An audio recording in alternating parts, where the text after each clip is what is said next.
இது ஒரு நல்ல அனிமேஷன் மூவிங்க. ஒரு காலத்துல எல்லா விலங்குகளும் தனித்தனியா தங்களோட வாழ்க்கைய வாழ்ந்துட்டு இருக்க, அப்போன்னு பார்த்து யானைங்கள மாரி இருக்கக்கூடிய டிசோக்கள் அந்த காட்டுக்கு வந்ததுங்க. அவங்களோட உடல் முழுக்க பழத்தோட்டங்களா நிறைஞ்சிருந்தது. அவங்களோட கைகள்ல இருந்து ஜொலிக்கிற மந்திர மொட்டுக்கள் வந்து அங்க இருக்கிற விலங்குகளுக்கு வரங்கள கொடுத்ததுங்க.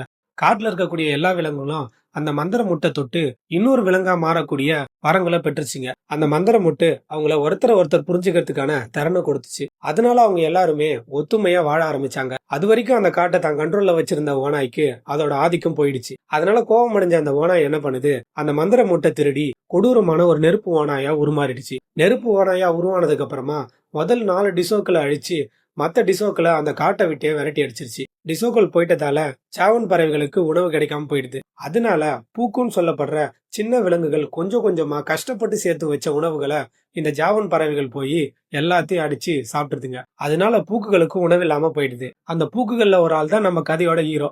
இந்த இறந்து போச்சு பாத்தீங்களா 4 டிசோக்கள். அதுல ஒரு டிசோவுல ஒரே ஒரு முட்டு மட்டும் இருந்திருக்கு. அதை தெரியாதனமா நம்ம ஹீரோ தொட்டு ஜாவன் பறவையா மாறிடுறாரு. அதனால அவரோட சொந்த கூட்டமே அவரை ஜாவன் பறவைன்னு நினைச்சு அங்கிருந்து துரத்தி அடிச்சிடுறாங்க. இப்ப அவரோட கூட்டத்திலயும் அவர் போய் சேர முடியல. ஜாவன் கூட்டத்தோட போய் இணையவும் அவருக்கு விருப்பம் இல்ல. மறுபடியும் திருப்பி எப்படி அந்த மந்திர மூட்டை தேடி கண்டுபிடிக்கிறாரு, எப்படி அவர் மறுபடியும் பழைய உருவத்துக்கு மாறுறாரு, இந்த விலங்குகள் எல்லாத்தையும் பழைய மாதிரி எப்படி ஒத்துமையா வாழ வைக்கிறாருன்றதுதான் இந்த படத்தோட மொத்த கதை. இந்த படத்தோட பேரு ஸ்வாப்டு. இந்த படம் நெட்ஃபிளிக்ஸ்ல இருக்கு. ஃப்ரீயா இருந்தா செக் பண்ணி பாருங்க. இன்னும் ஒரு நல்ல படத்தோட உங்களை சந்திக்கிறேன். டாடா பை பை கைஸ்.